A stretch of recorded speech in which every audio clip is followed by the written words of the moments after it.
बहुत से नौजवान कहते हैं दुआ मांगते हैं, दुआ कबूल नहीं होती। अल्लाह ने कहा क्यों? उदऊनी अस्तजिब लकुम, मांगो मैं तुम्हें अता करूंगा। जब हर दुआ कबूल नहीं करता तो कहा क्यों?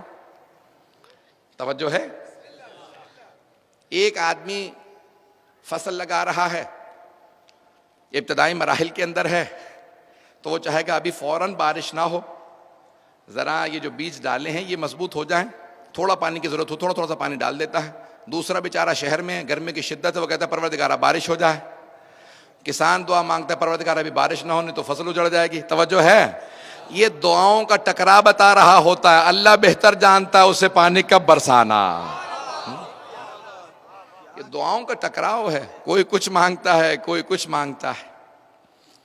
वो खुदा बेहतर जानता है उसे क्या अता करना है, किसे अता करना है, कहाँ बारिश नाजिल करनी है। तवज्जो से सुनिएगा, मैं चंद मतालिब को पेश कर रहा हूँ।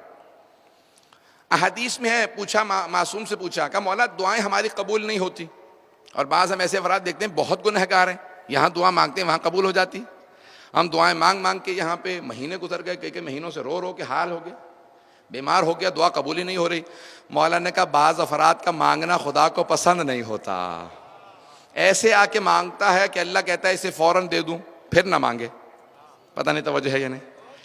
कुछ ऐसे मांगने वाले, कहा ना कि गुनहगार तो मांगते हैं पूरी हो जाती है, कुछ ऐसे मांगने वाले होते हैं खुदा कहते हैं इसका मांगना मुझे पसंद नहीं, ये दोबारा ना मांगे, इसे फौरन अता कर दिया। क्या कुछ ऐसे मांगते हैं खुदा कहते हैं इसकी नहीं सुनूंगा, इसका मांगना मुझे बड़ा पसंद है।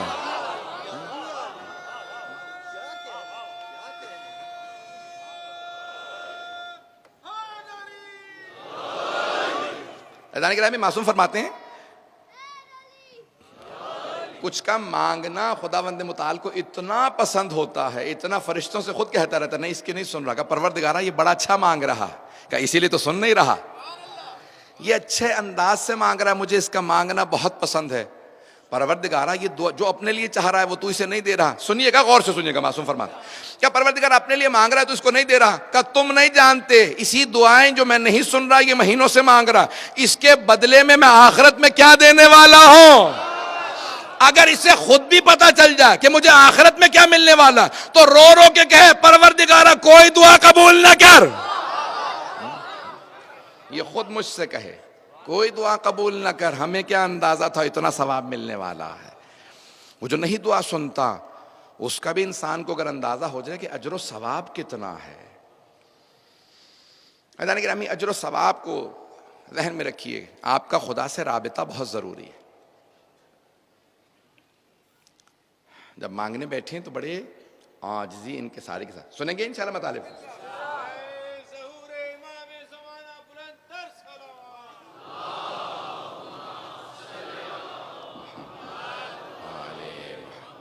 वाजिल फरज।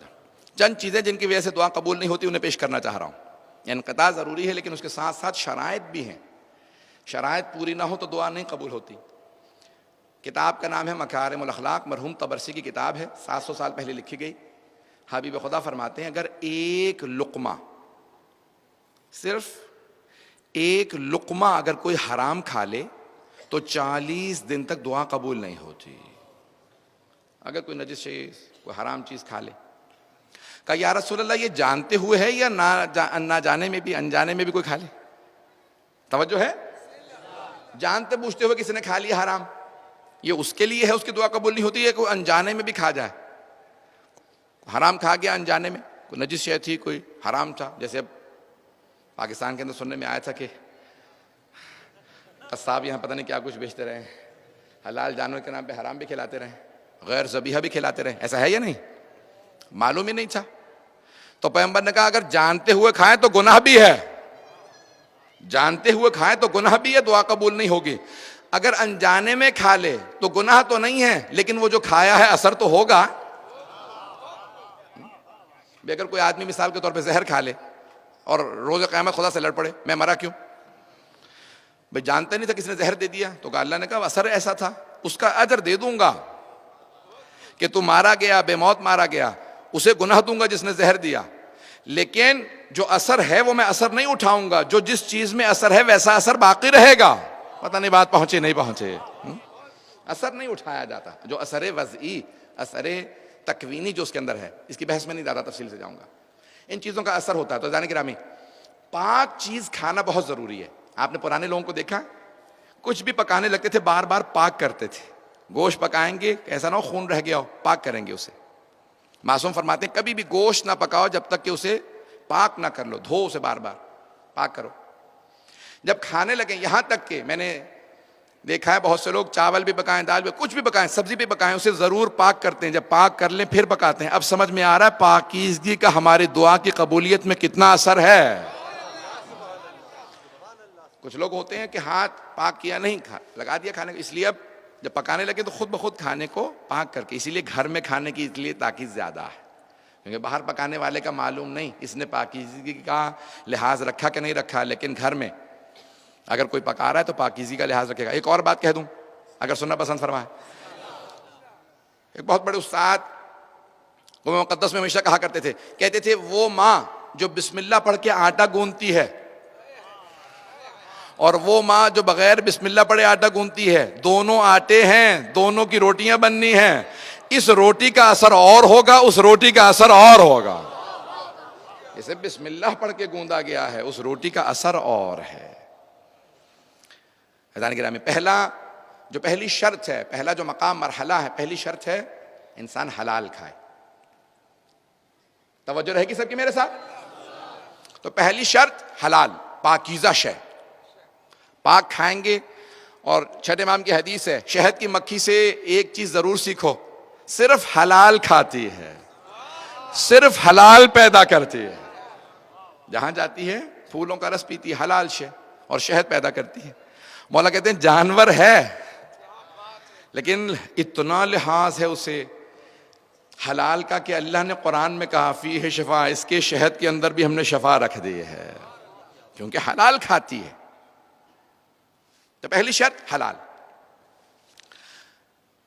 गस्बी ना हो, चाहे हलाल हो, है बकरा ज़िबा भी हुआ है, आपने 100 दफा पाक भी कर लिया, है गस्बी, किसी यतीम का हक है, किसी बेवा का हक है, किसी मोमिन का हक है, इसका भी वही असर होगा।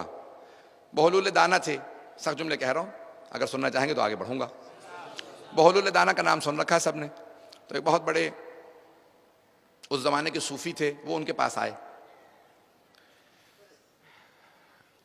कहने लगे कि भाई कुछ मुझे दर्स दीजिए, कुछ सबक दीजिए, मैं आपसे बात करना चाहता हूं। अब वो माशाल्लाह पीर साहब थे, तो उनके साथ मुरीद भी बहुत ज्यादा थे। मुरीदों ने कहा कि हुजूर आपको इश्तिबा हो गया, ये तो दीवाना है, किसी को अंदाजा नहीं था ये इश्क़ आले मोहम्मद में दीवाना, ये तो दीवाना है, मजनून है, इसे लोग पत्थर मारते हैं, सड़कों पे सोता है। थे वजीर, सिर्फ इश्क़ आले मोहम्मद में सड़क पे आ गए थे। देखें, दीवानेपन के लिए सर्टिफिकेट की जरूरत नहीं होती, हरकतें करने लगे हर आदमी कहेगा पागल। कौन अपना वजीर का घर छोड़ के सड़क पे सोएगा? वजीर थे हारून रशीद के, सड़क पे आके सोने लगे, तो हर आदमी कहने लगा भाई ये पागल हो गए, दिमाग खराब हो गया है, ताकि उनकी मुखबिरी ना हो जाए। तो अब तकैये के अंदर सड़क पे सोने लगे, जो कोई फेंक देता खाना वहीं पे खा लेते। और क्यों? सिर्फ इश्क़ आले मोहम्मद में, उसी दीवानगी में बड़े बड़े सबक दे जाते थे। सिर्फ इशारा करूंगा, फिर मैं ये जो बात पेश करना चाह रहा था उसे पेश करना चाहता हूँ। एक मर्तबा दरबार में आए, दीवानगी में भी दरबार में आते थे हारून, क्योंकि खालाजाद भाई चाहिए तो आने देते थे। आया तो आके तख्त पे बैठ गए, तो लोगों ने उतार के तख्त से मारना शुरू किया कि भाई ये खलीफा का तख्त है और तेरी इतनी जुर्रत, इतनी मजाल, खलीफा के तख्त पे बैठ जाए। जब मारा पीटा तो रोने लगे, बैठे रो रहे थे, इतने में खलीफा साहब आ गए। खलीफा हारून रशीद ने आके कहा कि क्या बात है, ये हारून इतना चीख चीख के रो क्यों रहा? कहा कि हुजूर आपके तख्त पे बैठ गया था, हमने इसे तख्त से उतार के बहुत मारा। कहा अच्छा मारा? फिर बहुत खुश हुआ, कहा अच्छा इसे मार पड़ी। फिर कहा बहलूल कब तक रोते रहोगे, चुप हो जाओ। कहा मैं अपने लिए नहीं, मैं तो तेरे लिए रो रहा हूं। कहा क्यों, मेरे लिए क्यों रो रहा है, मार तो तुझे पड़ी है। कहा मैं इतनी सी देर के लिए आले मोहम्मद के हक पे बैठा था, इतनी मार खाई है, तू तो कब से बैठा है सोच सोच के रो रहा, तुझे कितनी मार पड़ेगी? तवज्जो है ज़िदाने गिराम। तो कहा मैं अपने लिए नहीं, मैं तो तुम्हारे लिए रो रहा हूं, इतनी सी देर के लिए आले मोहम्मद का हक गस्ब किया था मैंने, चंद लहजे बैठा तो मैंने इतनी मार खाई है, तुम तो कब से हक गस्ब किए बैठे हो, सोच सोच के मुझे रोना आ रहा है कि तुझे कितनी मार पड़ेगी। ऐज़ान गिरामी, बाज़ औक़ात कोई दीवाना होता है, दीवानगी में इतने बड़े बड़े पैगाम दे जाता है। तो अब जुनैद बगदादी या जो भी अब बहुत बड़े सूफी उनके मुरीद साथ में कहा भाई ये मजनून है, दीवाना है। कहा नहीं तुम नहीं जानते, ये सादिक आले मोहम्मद का शागिर्द है। वो भी जानते थे, उन्हें पता था कि ये आदमी आम आदमी नहीं है। कहा सबक दीजिए, मैं आपसे बात करना चाहता हूँ। उसने पूछा, कहा बात करनी आती है आपको? हजरत बहलूल ने पूछा।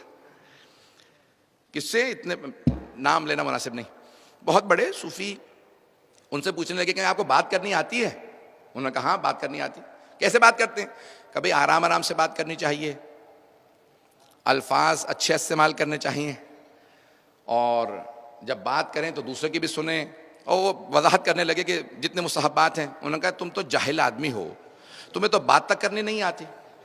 उठ, ये कहाँ, उठ के चले गए। शागिर्द कहने लगे हुजूर पूरा बगदाद देख रहा है, वो आपको ऐसी ऐसी तौहीन आमेज जुमले कह के चला गया, आपको बात करने की ज़रूरत ही नहीं थी। कहा नहीं, इसको तलाश करो कहाँ गया, मुझे फिर भी मिलना। अब वो शागिर्द कहने लगे हुजूर मसला क्या है, आप हमारे पीर हैं? का नहीं, इसको तलाश करो। चले पीछे चले, कब्रिस्तान तलाश करते करते पहुँच गए कि कब्रिस्तान में बैठे खाना खा रहे हैं। कहा कि हुजूर वो दस्तरखान, वहाँ पे उसने कब्रिस्तान में दस्तरखान बिछा रखा है, वहाँ खाना खा रहा है। पहुँचे, टूटी हुई रोटियाँ। कहा बहलूल आपके साथ खाना खा सकता हूँ? कहा खाना खाना आता है तुम्हें? कहाँ खाना खाना आता है? कहा कैसे खाना खाते हैं? कहा लुकमा छोटा छोटा लेना चाहिए, पहले बिस्मिल्लाह पढ़ो, हर लुकमे के बाद अल्हम्दुलिल्लाह कहो, 20 मरतबा चबाओ फिर खाओ। कहा जाहिल, तुझे तो खाना तक नहीं आता। फिर शागिर्दों ने महसूस किया हुजूर ये आपको गालियां बक रहा है, तौहीन कर रहा है, सारा शहर देख रहा है, आप क्यों इसके पीछे चलते हैं? कहा नहीं तुम्हें समझ में नहीं आ रहा है, ये कुछ ना कुछ सबक जरूर होगा इसके अंदर। कहा नहीं तुम्हें खाना नहीं आता। उठ के चले गए, कहीं और तलाश करने लगे, देखा सहरा में बैठे हैं। कहा कि भाई हम कुछ नसीहत करो, मौइज़ा करो। का तुम्हें पता है नसीहत मौइज़ा क्या? कहा नहीं कुछ नहीं, आपने खुद ही बता दिया, मैं तो जाहिल हूँ, अब आप ही जानते हैं, आप बताइए। कहा अब तुम आए हो लाइन के ऊपर। जब इकरार कर ले कोई आदमी के नहीं जानता, उसे सिखाया जाता है। जो पहले से कह रहा हूं मैं सब कुछ जानता हूं, वो क्या सीखेगा? कहा अच्छा पहले ये बताइए, जो आप कह रहे थे बात करनी नहीं आती, बात कैसे की जाती है? कहा ये तो बात की बात है, आराम से बोलो, अल्फाज अच्छे हों। पहले ये देखो अल्लाह की खुशनुदी के लिए बोल रहे हो या मखलूक के लिए? किसकी खुशनुदी के लिए कलाम कर रहे हो? पहली तो बुनियाद तो सही करो, ये तो सारी बात की बातें हैं। कहा चले आपने मुझे बोलना सिखा दिया, अब ये बताइए खाते कैसे हैं? कहा खाने ये तो सब बात की बातें हैं कि बिस्मिल्लाह पढ़ो, अल्हम्दुलिल्लाह कहो, लुकमा चबाओ, छोटा लुकमा हो 20 दफा चबाओ, फिर आराम से हो, ज्यादा ना खाओ। ये सब बात की, ये तो मुस्तहब्बात हैं, ये तो बात की बातें हैं। पहले ये देखो हलाल खा रहे हो, गस्बी तो नहीं है, किसी यतीम और बेवा का हक तो नहीं खा रहे हो। ये तो सब बाद में आएगा, मुस्तहब्बात तो बात की बातें हैं, पहले बुनियाद तो सही करो। दुआ की इस्तजाबत में भी यही सब चीजें जरूरी है। तो उन्होंने कहा कि ठीक है, जब आपने मुझे सिखा दिया बोलना खाना, अब कोई नसीहत कर दें। कहा कभी भी जब आप आखिरत की बात करें तो ये ना कहें कल से शुरू करूंगा। कुछ लोग पहुंच गए हैं। कहा जब भी आखिरत की बात करो, तो हजरत बहलूल ने कहा कभी भी ये ना कहना कल से शुरू करूंगा, जब भी आखिरत की बात करो तो कहो आज से, अभी से शुरू करूंगा। क्योंकि जब कहोगे कल तो वो कल आती ही नहीं। मैं आज तो एग्जेम्प्टेड हूं, फिर क्योंकि मैंने अपने लिए खुद ही कह दिया कल से काम शुरू करूंगा। आज फिर भी मैं इस्तिस्ना हूं, तवज्जो है? जब इंसान कहता है ना कल से इंशाअल्लाह, तो फिर आज फिर वो नमाज कज़ा कर, कल से नमाज पढ़ूंगा, आज फिर नमाज कज़ा कर दी। कल से हलाल खाऊंगा, आज फिर इसका मतलब है शुबह वाली चीज खा लेगा। कल से माँ बाप का एहतराम शुरू करूंगा, आज फिर इसका मतलब है गुस्ताखी की नीयत बाकी है। पता नहीं तवज्जो है या नहीं? कहे मैं अभी से शुरू करूंगा, जो नमाज रह गई है आज की उसे अदा कर लूं, फिर कल का दिन इंशाअल्लाह मुझे नया रिज़्क़ भी देगा, नया सलीका भी देगा, नई इबादत की मोहलत भी देगा, नया दिन शुरू होगा, मेरे लिए बहुत सी बरकतें लेके आएगा। इसी को कहते हैं इनक़िता, दुनिया से कट जाना, खुदा से लौ लगाना। इंसान खुदा से जब वाबस्ता हो तो वो फिर कल का इंतजार नहीं करता।